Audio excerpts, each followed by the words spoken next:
Assalamualaikum warahmatullahi wabarakatuh. Bertemu lagi kita pada perkuliahan metode penelitian.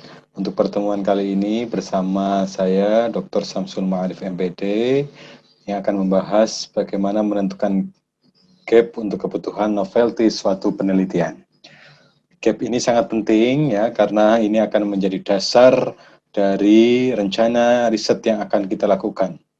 Sebelum kita menentukan gap, tentunya kita harus lebih dahulu ya mengenal apa itu novelty suatu penelitian.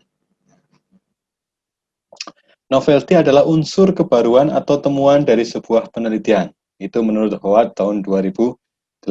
Jadi, ketika kita merencanakan suatu penelitian, tentunya harus ada unsur kebaruan. Ya, unsur kebaruan. Unsur kebaruan ini yang harus kita lengkapi, ya, bisa melengkapi riset-riset sebelumnya. Nah, novelty ini penting. Yang pertama adalah novelty ini bisa dijadikan suatu lisensi, ya, suatu riset akan dilakukan oleh seorang mahasiswa, ya, baik mahasiswa S1, S2 atau S3, hendaknya itu harus ada unsur novelty kebaruan sehingga risetnya bisa bermanfaat bagi pengembangan ilmu pengetahuan. Ya, bagi para peneliti, novelty ini merupakan suatu prinsip dasar, ya, etika dasar, ya, karena seseorang peneliti harus meneliti dan hasil risetnya itu harus bisa bermanfaat bagi pengembangan keilmuannya. Ya, tentunya terkait dengan novelty ini, unsur kebaruan ini apa? Ya, kita harus bisa mencari inspirasi-inspirasi dari riset-riset sebelumnya. Ya, contoh ini ya, contoh. Saya ambil dari ada geometri Euclid ya tahun 2000 tahun 300 sebelum Masehi ya. Ini akan menginspirasi ilmuwan-ilmuwan selanjutnya ya, semacam Sacheri dan Lobachevsky ya, munculnya geometri non Euclid. Jadi Sacheri, Lobachevsky itu terinspirasi oleh Euclid ya, dalam teorinya geometri Euclid. Ya, itu udah ratusan tahun menginspirasi suatu kebaruan geometri non Euclid. Nah, ini Jerome Bruner terkenal dengan teori pembelajarannya Enactive Iconic Symbolic Discovery Learning ya 1950. Ini menginspirasi ilmuwan-ilmuwan selanjutnya dikembangkan ya, Frudenthal muncul Realistic Mathematics Education, John Dewey Contextual Teaching and Learning. Guy Brusseau Didactical Situation ini menginspirasi Didi Suryadi untuk mengembangkan teori baru yaitu Didactical Design Research Metapedidaktik tahun 2005 ya. Nah, artinya apa? Ketika kita ingin mempunyai ide, maka kita harus baca ya, harus mengenal ya siapa ya penemu teori-teorinya, teori apa yang dikembangkan, terus bacaannya apa, isu-isu apa. Nah, ini bisa menginspirasi kita terutama dalam mencari ide Anda. Bagaimana kita mencari ide? Nah, ini tips mencari ide. Nah, yang pertama kita harus banyak baca ya. Bisa kebijakan pemerintah, jurnal-jurnal hasil riset, buku referensi, berita, website edukasi dan seterusnya. Yang selanjutnya kita bisa pula mendengar ya. Kita ikuti seminar ya, focus group discussion ya, mendengar masukan-masukan dari guru, teman sejawat, kuliah umum. Nah, ini bisa menjadi ide kita dalam melaksanakan riset. Terus kita juga bisa langsung melihat ya, melihat fenomena ya, berkunjung ke sekolah, lingkungan sekitar, lingkungan tempat kita belajar, fenomena kemasyarakatan. Ini bisa dijadikan acuan untuk ide kita dalam suatu riset. Tapi jangan lupa ya, tadi membaca, mendengar, melihat ya, yang sudah kita baca, sudah dengar dan sudah kita lihat harus dituliskan. Ini yang sering kita lupa ya. Karena nanti ketika kita menuliskan ya, maka kita bisa mengkonstruksi ide-ide gagasan kita. Nah, bagaimana cara menentukan novelty? Nah, ini ada beberapa tips untuk menentukan novelty dari suatu riset, baruan dari suatu riset. Yang pertama adalah jangan pernah meremehkan sekecil apapun ide. Ya, jadi ketika ada ide-ide apapun itu kita catat ya, sehingga nanti kita bisa konstruk menjadi ide-ide baru. Tidak terburu-buru menetapkan suatu gagasan untuk diteliti, ya. Ketika kita membaca suatu artikel, jangan buru-buru dulu, ya. Wah, ini saya mau riset tentang artikel yang saya baca. Jangan. Ya, tapi kita bandingkan dulu, baca dulu artikel-artikel yang lain yang berhubungan dengan artikel yang telah kita baca tersebut. Tidak berprasangka buruk terhadap hasil penelitian orang lain, ya. Jangan menilai buruk. Sekecil apapun penelitian orang lain, pasti itu ada maknanya yang bisa kita ambil supaya menjadi ide gagasan kita untuk riset selanjutnya. Terus melakukan tinjauan literatur secara menyeluruh, ya. Ketika kita mau riset tentang sesuatu topik, maka silahkan gali, ya, artikel-artikel riset-riset sebelumnya terkait topik yang mau kita gali. Ini kita baca semuanya. Ada temuan apa di situ.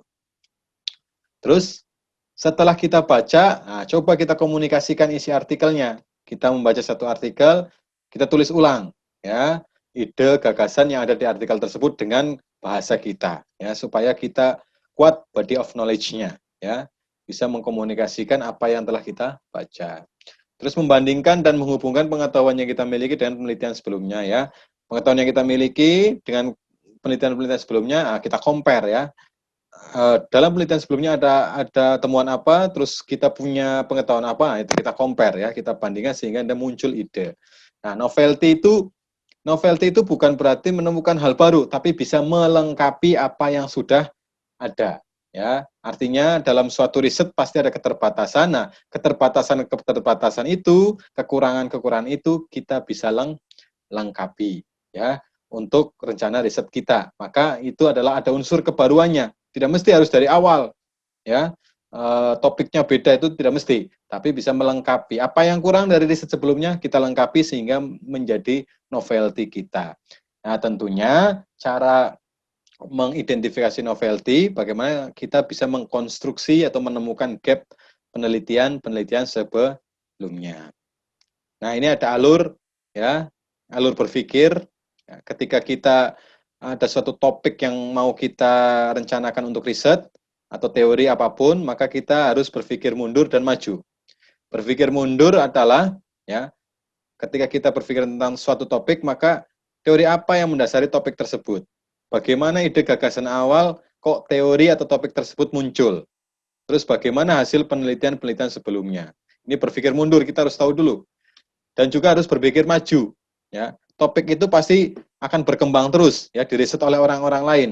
Makanya coba cek siapa yang telah mensitasi topik yang mau kita jadikan rencana riset. Sejauh mana perkembangan riset pada topik tersebut. Nah, kita harus lihat tuh, sehingga perkembangannya kita bisa melihat.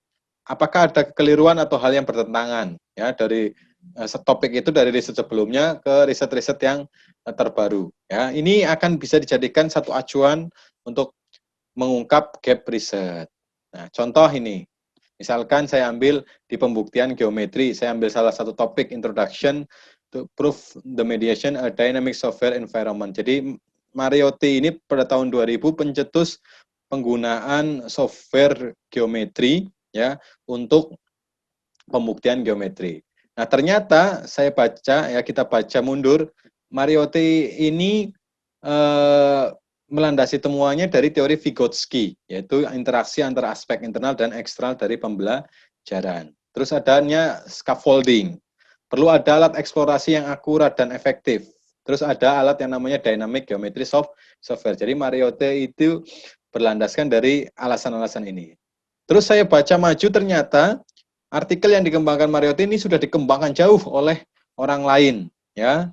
Ada aspek justifikasi, aspek validasi, ya, aspek konjektur, aspek generalisasi. Tentunya semuanya ini menggunakan dynamic geometry software. Terakhir tahun 2020 Komatsu itu sudah menemukan aspek generalisasi. Artinya kita bisa melihat, oh, perkembangan DGS itu sudah sampai sini, begitu ya. Makanya ketika kita mau riset, ya, lihat, ya, perkembangannya sudah sampai sini. Makanya kita lihat riset kita itu harus melengkapi riset-riset yang sudah ada, ya. Jangan sampai nanti kita melaksanakan rencana riset tapi justru malah itu sudah dilakukan oleh orang lain dan itu lebih baik, maka riset kita tidak ada maknanya. Ya, tentunya ini harus dilakukan secara berkesinambungan, berpikir maju dan berpikir mundur. Baik, Nah, tadi bahwa suatu riset itu harus dimulai dengan mengidentifikasi gap penelitian sebelumnya. Begitu ya. Apa itu gap riset? Nah, gap itu adalah kesenjangan, keterbatasan riset-riset sebelumnya. Ya, Ferdinand 2016 mengungkapkan bahwasanya tatanan konseptual yang baik, ada tatanan konseptual tetapi belum ada pembuktian secara empiris. Makanya ini kita lengkapi bukti-bukti empirisnya. Masalah penelitian yang belum berhasil dijawab, ya. Penelitian sudah dilakukan tapi belum ada jawabannya, maka kita bisa melengkapi itu pertanyaan penelitian itu untuk kita lakukan penelitian sehingga nanti jawabannya sudah ada. Perlu penelitian lanjutan, ya. Suatu penelitian, ada penelitian-penelitian lanjutan ini bisa jadikan acuan, ya, dari riset-riset sebelumnya. Riset sebelumnya ada kelemahan, kita lengkapi kelemahan itu, maka itu sebagai novelty kita yang terbaru. Terus teman penelitian yang kontroversial terhadap penelitian jenis lainnya, ada ketidakadanya inkonsistensi, ya. Penelitian A mengatakan hasilnya positif, penelitian B mengatakan hasilnya negatif, dengan topik penelitiannya sama, ini tidak ada inkonsistensi, maka kita bisa mengambil untuk membuktikan kekonsistenan suatu riset, ya, maka itu akan menjadi novelty kita. Nah, ini manfaat gap riset penelitian, ya, menentukan arah tujuan penelitian kita, memperlihatkan peneliti tidak menduplikasi, ya, tidak memplagiasi riset-riset yang lain. Artinya ada bedanya riset yang akan kita lakukan dengan riset-riset sebelumnya dengan topik yang sama. Terus memperlihatkan peneliti saat ini memiliki body of knowledge, artinya pengetahuan kita itu kuat ketika melaksanakan riset. Memperlihatkan kekuatan latar belakang masalah, karena di suatu rencana riset itu latar belakang masalah menjadi utama, ya, menjadi bagian utama. Oke, saya lanjutkan. Nah, ini jenis-jenis gap penelitian. Ya, nanti Anda bisa mengidentifikasi, ya, pada suatu artikel apa sih kekurangan atau keterbatasan riset yang telah dilakukan oleh orang lain. Ya, ini Hazira mengungkapkan ada jenis-jenis gap. Yang pertama itu theoretical gap, ya. Keterbatasan sebuah teori untuk menjelaskan fenomena. Artinya ada fenomena baru tapi teorinya belum ada. Nah, nanti bisa kita lakukan riset untuk menemukan suatu teori. Dan ini biasanya dilakukan oleh para ahli nih, ya. Nah, untuk tingkat S1 belum sampai ke theoretical gap.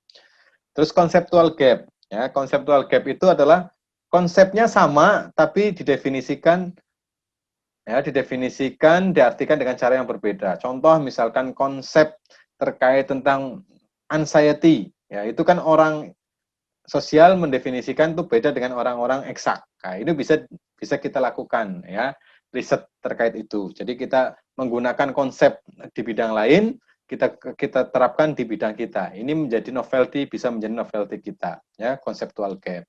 Empirical gap, keterbatasan terhadap data empiris lapangan, ya, ketika orang lain riset di tingkat SMP misalkan, ya, penelitian-penelitian sebelumnya hanya di tataran tingkat SMP, kok belum ada yang menyentuh ke tingkat SMA, maka penelitian yang sama tapi berbeda responden, ya, di tingkat SMA tadi, maka itu bisa menjadi novelty kita. Itu namanya empirical gap, keterbatasan dalam data empiris.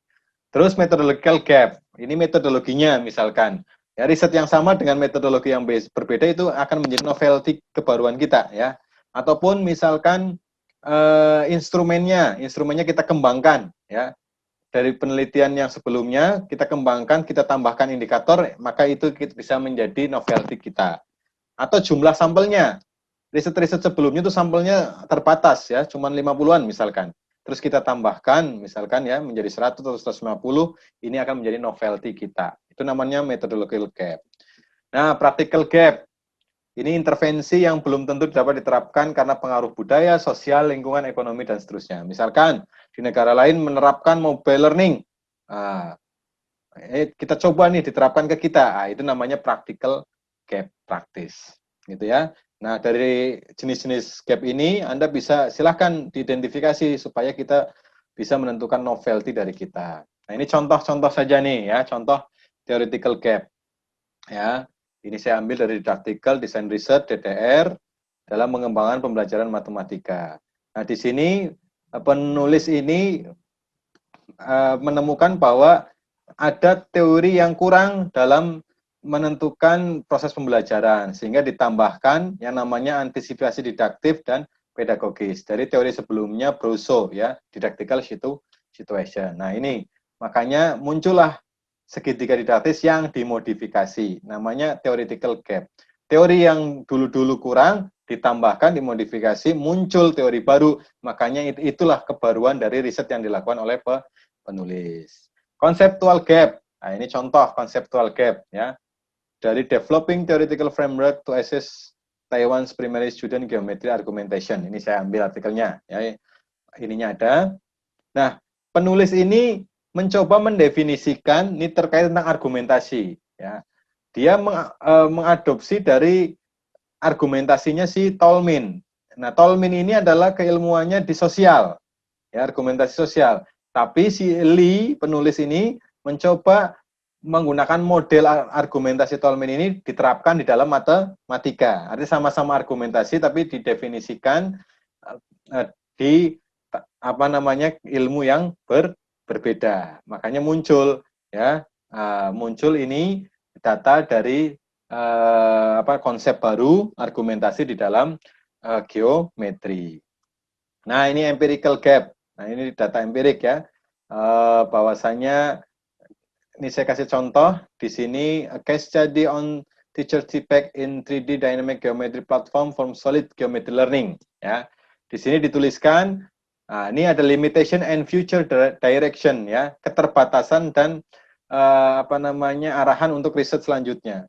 Ternyata di sini merekomendasikan, ya, peneliti merekomendasikan bahwa riset yang telah dilakukan hanya dilakukan di mahasiswa calon guru. Maka untuk penelitian selanjutnya coba dilakukan di tataran sekolah dasar dan menengah. Maka ini bisa menjadi acuan kita, riset kita.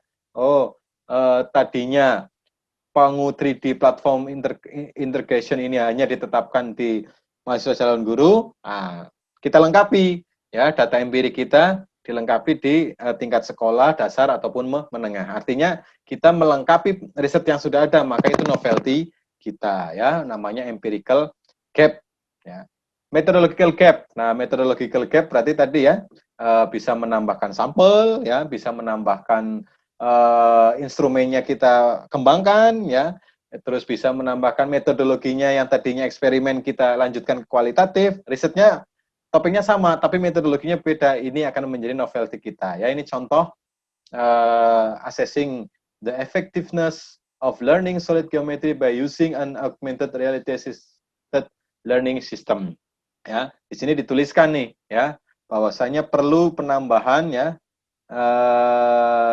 more complete statistical data set, maka perlu larger sample. Jadi data sampelnya ini harus ditambahkan, gitu, ya. Nah, ini practical gap. Artinya practical gap tadi, ya, apa yang sudah diterapkan di tempat lain, coba kita terapkan di tempat kita, meskipun mengalami kendala. Ini, ya, ini contohnya. The effectiveness using mobile learning method in geometry for student with different initial mathematical performance, ya. Di penulis ini, di Siprus, itu diterapkan menggunakan mobile learning. Karena di Siprus sendiri mobile learning belum banyak, sehingga dia mengadopsi, ya, penggunaan mobile learning. Nah, ini practical gap. Nah, tentunya Anda harus ketika membaca artikel harus bisa menemukan itu keterbatasan penelitian yang ada di artikel tersebut, sehingga nanti keterbatasan itu bisa kita ambil untuk dijadikan riset yang akan kita lakukan. Nah, tips menentukan gap penelitian sekarang. Yang pertama, harus banyak membaca, ya. Silakan Anda pilih satu topik, terus cari artikel terkait topik tersebut sebanyak-banyaknya, ya. Itu harus Anda baca. Terus pilihlah gap yang menurut Anda paling mudah. Dari 5 gap yang tadi sudah diterangkan, silakan pilih gap mana yang merupakan Anda paling mudah, ya. Biasanya itu terkait tentang methodological gap dan empirical gap, itu paling mudah. Anda temukan, Anda identifikasi.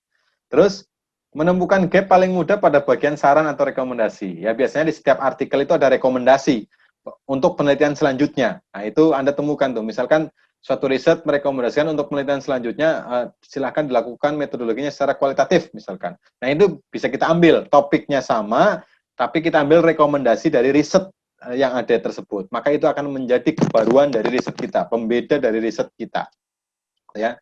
Terus mempelajari metodologi analisis data, pengembangan instrumen. Karena tadi kan mengembangkan instrumen ya, menambahkan satu indikator saja pada instrumen yang telah dilakukan dari riset sebelumnya, maka itu akan menjadi kebaruan dari riset kita. Ya.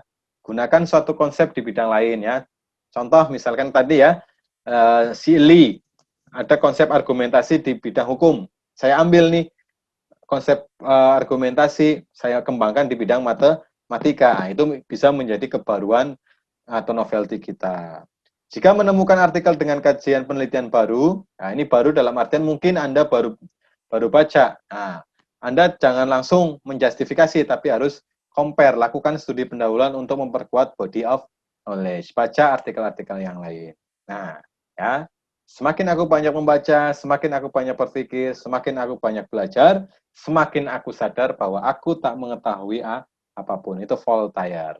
Iqra bismi rabbikal ladzi khalaq. Silahkan Anda banyak baca sehingga ketika kita mau menyusun rencana riset, kita sudah siap, sudah kuat dengan apa masalah yang mau kita bawa dari limitasi atau keterbatasan riset-riset sebelumnya. Terima kasih banyak. Cukup sekian dari saya. Billahi taufiq wal hidayah. Assalamualaikum warahmatullahi wabarakatuh.